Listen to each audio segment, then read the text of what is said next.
Kenya Airways has made it clear that it will shed at least 1,500 out of its possible 4,600 employees because of the COVID-19 pandemic and the financial crisis in the airline. I want to find out from you, what's the position of KAWU with regards to this decision by Kenya Airways? We have taken a position against it, and our position is informed by two factors. Which are? One is that we do not believe that COVID-19 pandemic provides enough justification for KQ to shed jobs, because it's a problem that is global, and we are aware that Kenya Airways is expecting a bailout from the government. Our understanding is that that bailout should be used to preserve jobs, not to finance redundancies. So we disagree in principle how they want to utilize the government bailout, because if they do not want to preserve jobs, then they don't even deserve to be given a bailout. That is issue number one. Issue number two is that when it comes to the procedure, how if assume that it was to happen, then KQ must stick to the law and to the established procedure.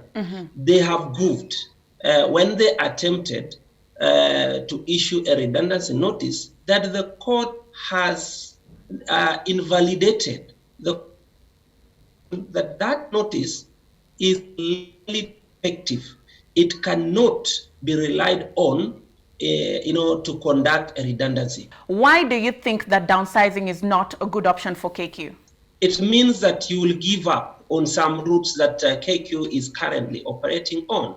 And when you give up those routes, they don't remain as a vacuum. Some players will take will take advantage and fill the vacuum. Then what happens later on when KQ now decides that they want to go back to the position they were before COVID? We would have lost ground. The people you are flying on those routes would have decided to take other options. So we do not think that it is a wise decision. But again, we do not think that it is a well-informed decision, because other airlines like ET are not taking that route. Here at home, we say that JumboJet, which is a subsidiary of KQ, is not going that direction. JumboJet is expanding. JumboJet is beginning to fly to routes that initially were dominated by KQ. For example, they will be going to Dar es Salaam, Entebbe, Kigali, Bujumbura, and Addis Ababa. So how can KQ justify the fact that their own subsidiary, where they are investing money in, is growing? JumboJet is growing, yet the mother company, KQ, is shrinking, and the reason is COVID. Is COVID selective? And among the matters that you put forth during your press briefing yesterday was mismanagement. And to this end, you called for the resignation of the board of KQ. Briefly talk to us about that. Let me mention something very important that, in fact, it has been escaping the attention of the media.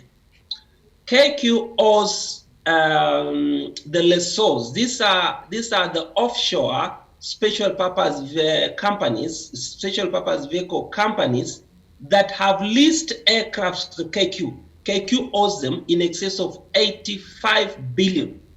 Now, these contracts are suspect. And why?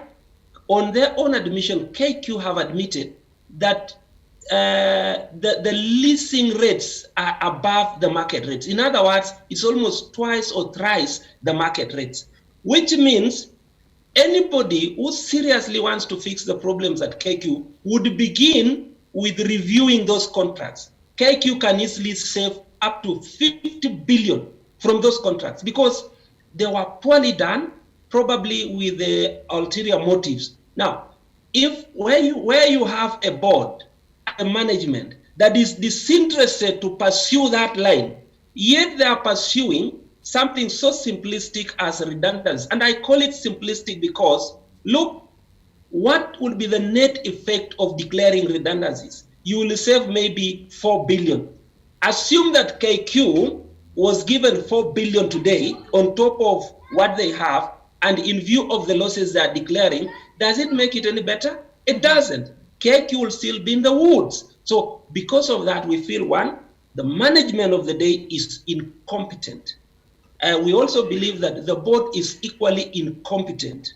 If the decisions they are making are not informed by other, personal ulterior motives, then they are too incompetent to be trusted, with the steering of the airline. We are seeing global aviation suffering. Many global airlines are being forced to lay down their employees. What's the difference between these airlines and KQ? One of the key differences is that when you look at big airlines, talk of like the BA, talk of Emirates, these are giant airlines. These are very big airlines that in some cases you can even say that they had excess capacity. They had excess capacity. So today they could be shedding off the excess capacity.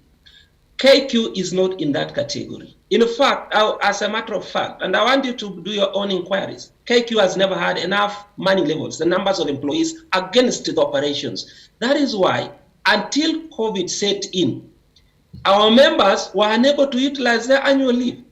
To date, KQ still owes employees up to over 70,000 leave days portfolio. What does that tell you? They have never had enough number of employees. So because of that, you cannot, it's not mangles for mangles. KQ cannot compare what for what with airlines like BA or Emirates. No. Okay. Finally, what do you propose as the way forward? What we have proposed to management, and we thought it is very reasonable. Currently, Kenya Airways employees are on a pay cut, a very steep pay cut. They're earning about 30% of their gross pay. So we are willing to extend that we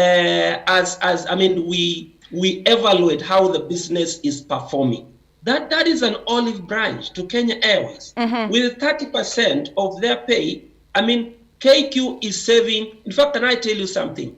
That when you put them on, say, 30% of pay, KQ is saving up to almost 800 million monthly. Okay. Now, that should give them space to try and gather the airline and see if they can organize it to begin healing.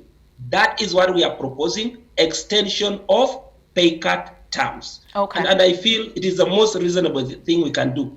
But we reject redundancies. Okay. Most Ndiema, it's been a pleasure talking to you. Thank you for making time.